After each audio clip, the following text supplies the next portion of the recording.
The smell is the first thing, always. A stale metallic tang that clings to the back of your throat. A low-grade chemical burn layered over the faint clinical perfume of hospital-grade disinfectant. It's the smell of failing flesh and forced sterility. I'm in room 4, the isolation unit at St. Jude's. A concrete box with tempered glass walls that feel more like a viewing cage than a recovery space. I'm not wearing a white coat, just my own clothes, wrinkled from a sleepless night draped over the awful vinyl visitor's chair. My name is Evelyn Reed, I'm 38, and I'm a surgical intensive care nurse, though right now I'm just daughter and sister to the people on the other side of that glass. My brother Daniel is lying there, a ghost tethered to a dozen machines. The ventilator beside his head sighs a rhythmic, mechanical breath. Hiss-click, hiss-click, the only sound louder than the steady, despairing thump-thump of the cardiac monitor. His face is swollen, bruised an impossible shade of purple and yellow, and the endotracheal tube is taped brutally into his mouth. He's been like this for 4 days. Coma. They call it a medically induced paralytic state to let his brain rest, but I know the truth the moment I look at the pressure readings blinking green on the main screen. Severe intracranial hemorrhage. The bleed is huge, deep, and they can't touch it. My mother is beside me, pressed against the window, her hand hovering uselessly near the glass as if she could transmit warmth through the barrier. She's quiet. Too quiet. The kind of silence that suggests the bottom has dropped out of her world, and she's just waiting to hit the concrete. "Evelyn," she whispers, her voice a dry rasp. "The doctor said we have to make a decision. The decision." The phrase hangs in the antiseptic air, heavy and blunt. It's the euphemism doctors use for pulling the plug. I squeeze my eyes shut, smelling that hospital air again. That smell that tells you you're at the end of the line. Daniel's accident wasn't a car wreck or a fall. It was him. 4 days ago, he was cleaning his pistol, a heavy-gauge hunting rifle he'd bought after his deployment. He'd called me just an hour before, his voice tight, distant. "I just can't, Ev," he'd said, and the line went dead. I'd called 911 immediately, giving them his address, my voice shaking. But I was too late. I knew it was too late the moment they rolled him past my station in the emergency department, the dark, slick trauma of his head injury already seeping into the bandages. I watched them work on my own brother, an anonymous body on a gurney, until the attending pulled me aside, his voice professional and grim. "Evelyn, you need to step back. The prognosis is catastrophic." The trauma of seeing him there, broken and stitched, is nothing compared to the secret I've carried since I was 18. The reason Daniel was cleaning that gun in the first place, the reason the post-traumatic stress disorder had grown inside him like a cancer. He wasn't supposed to be there. He wasn't supposed to have been deployed at all. Our father, Richard Reed, enters the room. He's a man carved from granite, a retired Marine colonel who demanded discipline and silence. He doesn't look at Daniel. He looks at the machines, his face a mask of control. "The hospital needs the bed, Evelyn, and we need to stop this circus." He doesn't say my son is dead. He says, "Stop this circus." He believes in order. Even in death, he wants the paperwork filed and the unit cleared. Dr. Chen explained the procedure. They'll run the apnea test at Aero 900 tomorrow. If he fails, and he will, we sign the DNR and they discontinue the ventilation. It's what he would have wanted. He's lying. Daniel never would have wanted this. Daniel had plans, fragile, whispered hopes of opening a small woodworking shop, getting a dog. But Dad's conviction freezes the air. He's forcing the moral clarity onto the situation, eliminating the ambiguity that threatens to break my mother. "We are Reeds, Eleanor. We are strong.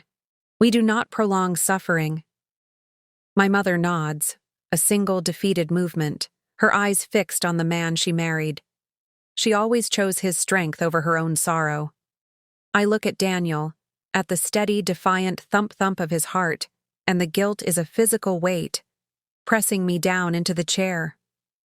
I remember the night 12 years ago, the night that led him to the military, the night that ultimately led him here.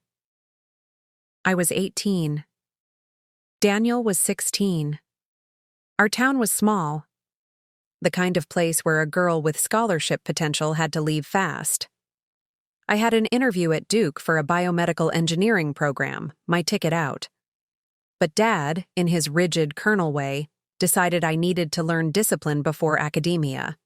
He demanded I enlist for one tour, just one, like Daniel's older friends. He said it would make me a better engineer. I refused. We fought, a shattering, screaming match that left the kitchen quiet and cold. The next day, Dad came home with a recruiter's packet. He threw it on the counter, pointed at it. "You will sign this, Evelyn. You need to grow up." I didn't say a word.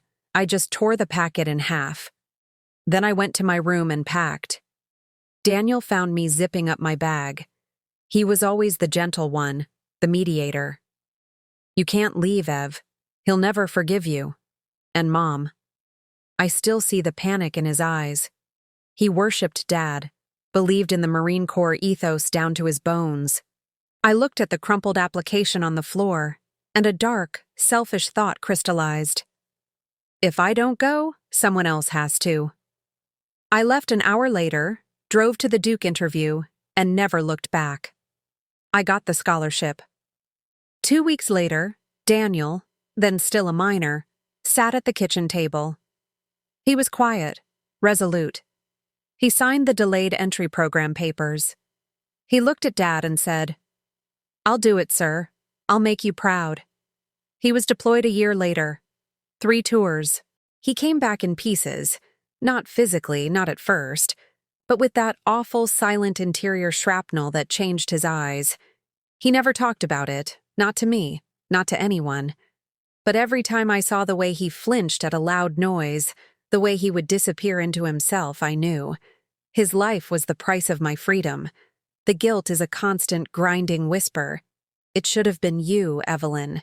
You sent your little brother to war. My father's voice snaps me back to the present. "I need you to call the funeral home, Evelyn.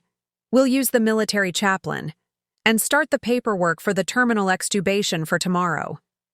He's putting me in charge of the details, forcing me to handle the logistics of my brother's death. The ultimate test of reeds are strong. I pull out my phone, but I don't call the funeral home. I open Daniel's chart on the secured hospital tablet. I scroll past the dismal neurological notes, the flat EEG report, past the nurse's daily flow sheets. I stop at the DNR-DNI form. It's blank. No signature yet. My father is rushing the timeline. The apnea test is the critical decider, the final, irreversible check for brain death. Only after a failed apnea test, showing no spontaneous breathing effort, can the DNR be legally signed and the ventilator removed. I look at the clock. 9:18 p.m. The apnea test is scheduled for 9 a.m., 11 hours. I work the night shift in a different wing. I know the procedures, the protocols, the cracks in the system. The isolation unit is mostly self-contained. The night nurses are overworked, running code blues on the cardiac floor. Daniel's unit will be quiet, the charting minimal. I glance at my mother. She's asleep in the chair now, her head resting on the glass, a line of condensation framing her tired face. My father is in the small, empty chapel across the hall, making a necessary, cold-hearted call about the casket. I walk over to the bedside monitor. The arterial line shows a blood pressure hovering in the low 110s. The heart rate is slow but steady, 68 beats per minute. The ventilator is set to deliver a tidal volume of VT Mauer 500 Wartext, ml/hour, at a rate of R12 Yartext, breaths, mine. This is the moment, the moral dilemma. If Daniel is truly brain dead, then any intervention is just prolonging the inevitable. It's agony for my mother. It's a violation of his body, and it's a waste of a critical resource. It's what Dad wants. But if there is a fraction of a flicker, a single neuron still firing, a hidden pocket of function, removing the ventilator would be murder. And if that flicker is only there because of the controlled environment, the perfect balance of gases and pressures, then intervening could give him a chance, however minuscule, however unlikely. And there is the other part, the selfish, dark well of my guilt. If I let him go now, cleanly, clinically, I've followed Dad's protocol, and I am complicit in the erasure of my past choice.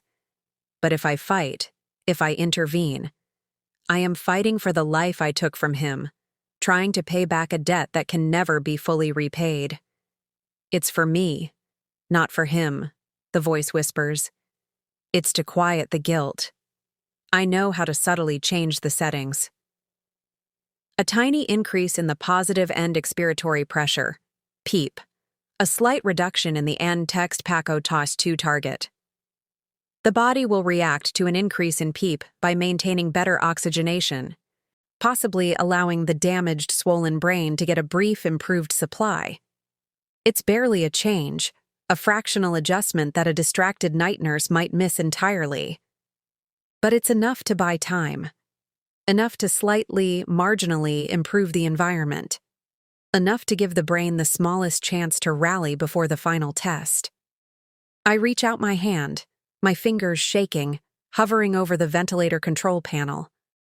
Do it, Evelyn. Just a little. A small, professional intervention.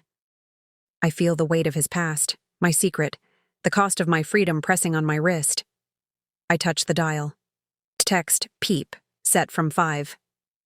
Text TKAMIROSH, 2 on text O to 7, text KANAMIRA, 2 and on text O. A slight shift, nothing dramatic. I look at Daniel. His chest rises a fraction higher with the new, slightly deeper breaths. I sink back into the chair, the silence in the room now deafening, broken only by the hiss-click of the machine. I don't sleep. I watch the monitors, the numbers, every subtle shift in the heart rate, every color change in his bruised skin. I watch for a sign, a twitch, a finger movement, a flicker of the eyelids. Nothing. 08:45 a.m. The neurosurgeon, Dr. Alston, and the critical care nurse, Brenda, arrive for the apnea test. My parents are standing at the glass. My father's jaw is locked. My mother is clutching his arm, tears silently tracing paths through the wrinkles on her cheeks. Brenda prepares the necessary syringes and tools, her movements efficient and practiced. I lean against the wall, trying to look like a supportive relative, not a rogue professional. Dr. Alston looks at the chart, scans the current ventilator settings, and notes the untext PEEP of 7 hot text. Maj do 1 text O. He raises an eyebrow. Brenda, the untext PEEP is elevated. That's unusual for a baseline. Who set that? Brenda checks her flow sheet. It was logged at 5 her text, outsam ouchai 2 1 text O last night, doctor. Could be a slight calibration drift. She moves to reset it, but I step forward, my voice surprisingly steady. He looked like he was struggling a little last night. I took a chance and nudged it up. I'm sorry, doctor. It was instinct. Dr. Alston sighs, a sound of professional annoyance. Evelyn, you know better. We need the true baseline. Set it back to 5 and start the pre-oxygenation. He doesn't look at me again. He's already focused on the procedure. Brenda adjusts the dial back to 5 Bajaj text Akimirar or 2 Bond text O. The test begins. They pre-oxygenate Daniel with 100% oxygen, then disconnect the ventilator and attach a diffusion oxygen supply, a thin tube feeding oxygen directly into the endotracheal tube. 10 minutes of suspended animation, 10 minutes for the body's rising carbon dioxide to trigger the brainstem, the autonomic center for breathing. If he takes a breath, any breath, the brainstem is active and he is not brain dead. The cardiac monitor thumps on. The seconds drag into minutes. CO2 climbs. His skin begins to pale. The first minute. The second. My mother is sobbing openly now, silent, shaking. My father stares straight ahead, a muscle twitching beneath his eye. I can't breathe.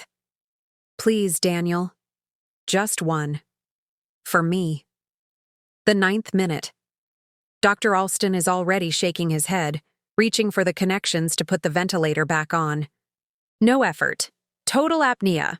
I'm sorry, Colonel Mrs. Reed. We have confirmed brain death. He connects the ventilator. The hiss click returns, mechanical, meaningless.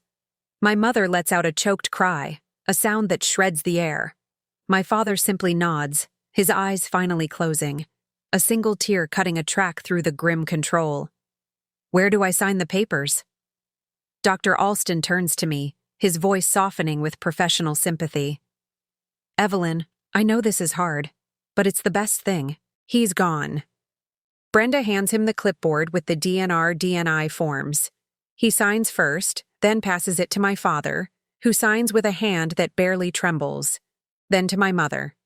She lifts the pen, hesitates for a long, agonizing moment, then signs a shaking, illegible name. The circle is complete. The decision is made. Dr. Alston signals Brenda. Discontinue the ventilation. Give him a few minutes of comfort care. And then let's get this room ready for the next admission. Brenda leans in and starts the terminal extubation process. She removes the tape, deflates the cuff, and with a terrible sucking sound, she pulls the endotracheal tube free. Daniel's chest falls flat. The hiss click of the ventilator stops. The room is suddenly, violently silent, save for the heartbeat. We stand there, watching the last moments. His breathing is shallow, ragged, a final, desperate gasp. My mother stumbles forward and lays her hand gently on his bruised face.